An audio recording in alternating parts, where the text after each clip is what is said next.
Assalamualaikum warahmatullahi wabarakatuh. Di sini saya Evi Zulfatul Nafiroh akan melaporkan hasil praktek pembelajaran daring di Madrasah Aliyah Husnul Khotimah.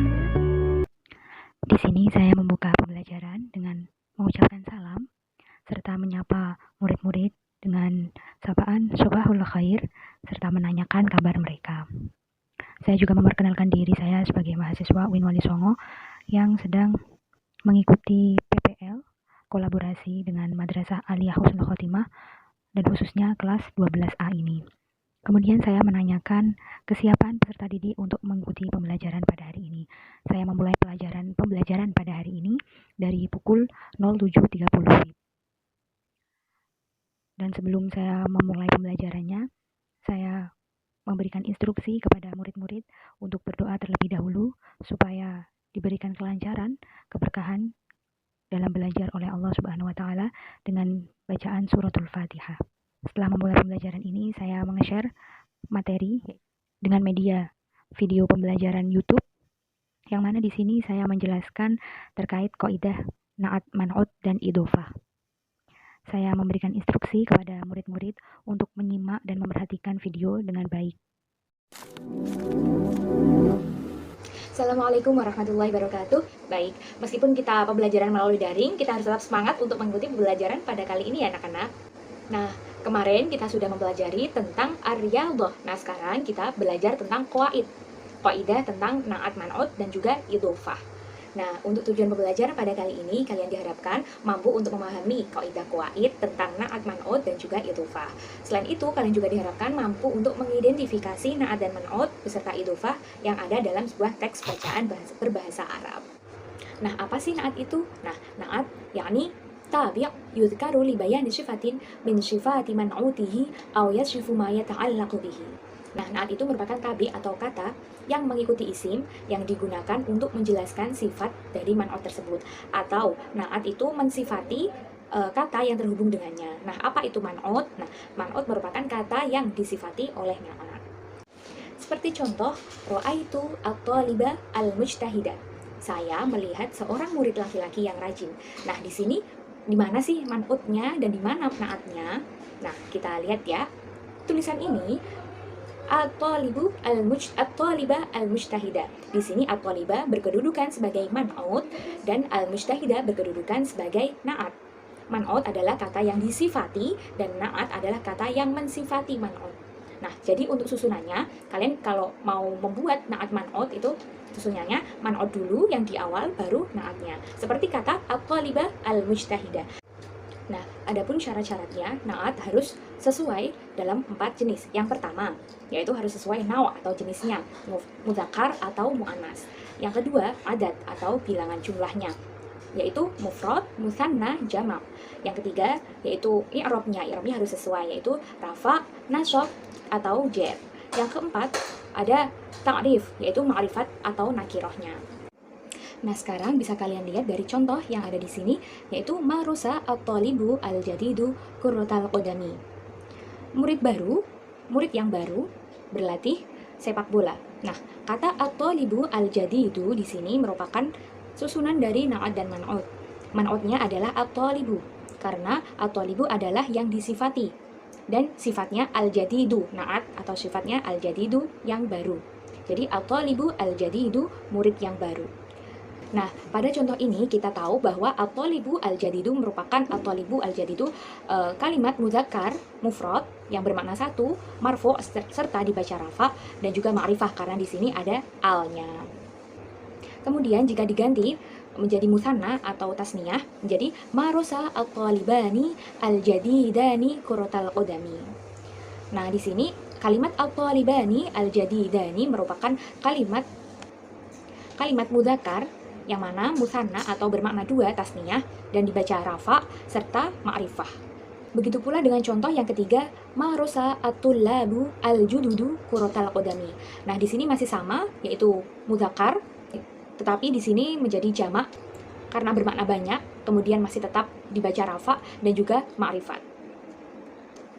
Nah, di contoh kedua, kalian bisa lihat ra'aitu at-tabibata al-mahirata fil mustashfa.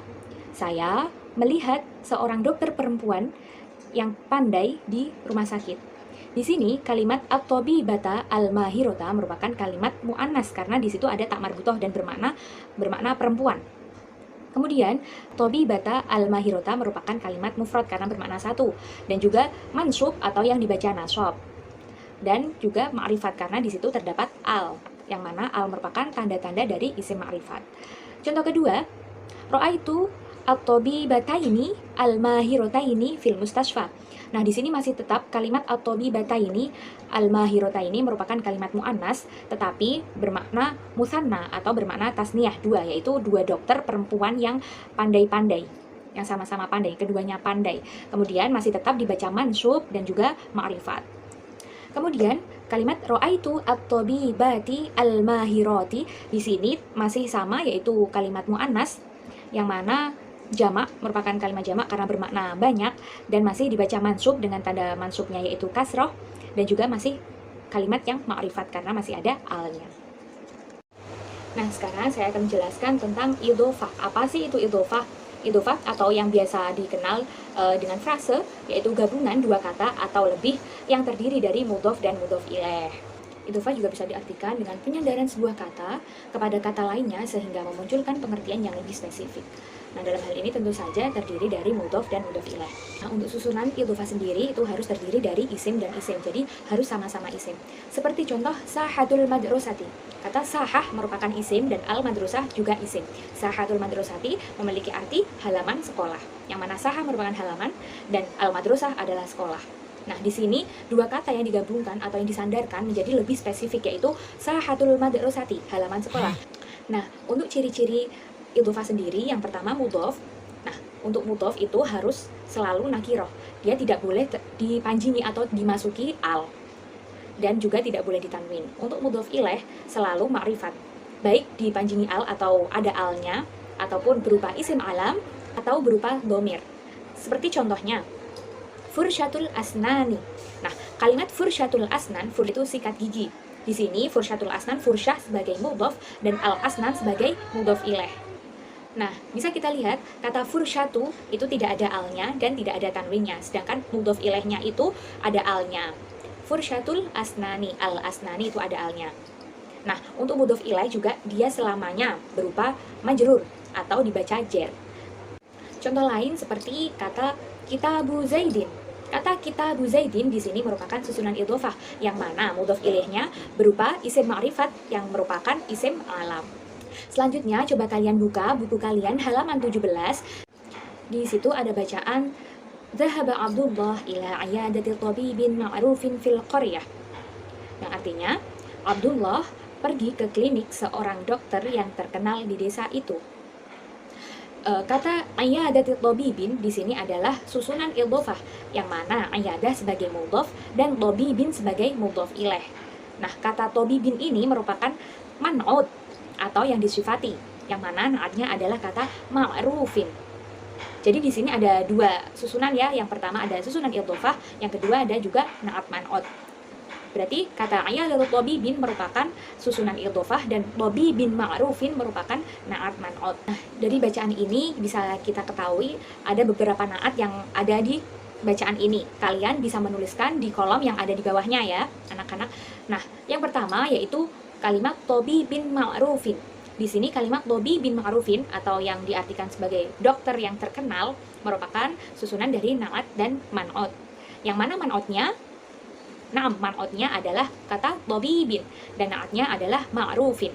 Di sini bisa kita tahu bahwa kata tabibin ma'rufin merupakan kalimat mudzakkar karena tidak ada tak marbutohnya. Selain itu juga bermakna mufrad atau bermakna satu dan juga dibaca jer, majrurun, dibaca jer, dan merupakan kalimat nakiroh karena tidak ada alnya. Kita lanjut. Istalqa Abdullah ala sariri. Abdullah berbaring di tempat tidur. Anhu alamun syadidun. Dengan kesakitan yang sangat luar biasa. Nah, kata alamun syadidun, alam yang mana berarti sakit, syadidun yang luar biasa. Berarti dia merasakan sakit yang sangat luar biasa. Kata alamun syadidun di sini juga merupakan naat man'ud, yang mana man'udnya adalah kata alamun yang berarti sakit, syadidun menjadi naat. Alamun syadidun, kalimat ini merupakan kalimat muzakkar, mufrad, dan dibaca marfu' atau dibaca rafa' dan merupakan kalimat nakiroh. Summa kasyafa at-tabibu an maradihi. Kemudian dokter mengungkapkan penyakitnya. Kataba at-tabibu wasfatan tibbiyatan. Kataba at-tabibu wasfatan tibbiyatan wa talaba minhu ay yashtariya al-adwiyata fi saydaliyatin qaribatin minal mustashfa. Dokter menuliskan resep dan memintanya untuk membeli obat di apotek yang dekat dengan rumah sakit. Nah, di sini ada kata wasfatan tibbiyatan. Kata ini merupakan susunan dari na'at dan man'ud. Wasfatan tibbiyatan, yang mana merupakan kalimat mu'annas karena terdapat tak marbutah. Dan juga mufrad karena bermakna satu dan dibaca mansub atau dibaca nasab. Dan kalimat ini merupakan kalimat nakiroh karena tidak ada alnya. Kemudian di sini juga ada kalimat syaidaliyah qoribah. Kalimat syaidali fi syaidaliyatin qoribatin merupakan mu'annas juga, kalimat mu'annas yang mana berarti mufrad atau bermakna satu, dibaca majrur atau jer karena jatuh setelah huruf jer. Dan kalimat ini merupakan kalimat nakiroh karena tidak ada alnya juga. Faddawa'u al-awwalu ala syaklil urshi as-shaghiri. Obat yang pertama berbentuk tablet yang kecil. Kalimat ad-dawa'u al-awwalu di sini juga merupakan na'at dan man'ud. Kalimat muzakkar karena tidak ada tak marbutahnya, dan mufrad karena bermakna satu dan juga dibaca marfu'. Selain itu, kalimat ini merupakan kalimat ma'rifat karena di situ ada alnya, ad-dawa al-awwal, fad-dawa'u al-awwalu. Kemudian di sini ada kalimat al-qurshi as-shaghiri. Al-qurshi yang mana bermakna tablet, as-shaghiri yang kecil, tablet yang kecil. Nah, kalimat ini al-qurshi as-shaghiri merupakan susunan dari na'at dan man'ud, yang mana merupakan kalimat muzakkar yang bermakna mufrad atau bermakna satu yang dibaca jer. Dan juga kalimat ini merupakan kalimat ma'rifah karena ada alnya. Wad-dawa'u ats-tsani, kalimat ad-dawa'u ats-tsani juga merupakan susunan dari na'at dan man'ud. Dan obat yang kedua, huwa ad-dawa'u as-sailu, adalah obat cair. Nah, kalimat ad-dawa'u ats-tsani merupakan kalimat muzakkar yang bermakna mufrad dan juga dibaca marfu' atau dibaca rafa', yang mana kalimat ini merupakan kalimat ma'rifat karena kemasukan al. Kalimat selanjutnya ada kalimat ad-dawa'u as-sailu. Kalimat ad-dawa'u as-sailu merupakan kalimat muzakkar karena tidak ada tak marbutahnya. Kemudian kalimat ini juga merupakan kalimat mufrad karena bermakna satu dan juga dibaca rafa'. Kalimat ini juga merupakan kalimat ma'rifat karena ada. Nah, anak-anak sudah paham ya? Atau ada yang ditanyakan? Jika ada yang ditanyakan, kalian bisa melalui WhatsApp. Sekian dari saya, semoga bermanfaat. Kurang lebihnya saya mohon maaf. Wassalamualaikum warahmatullahi wabarakatuh.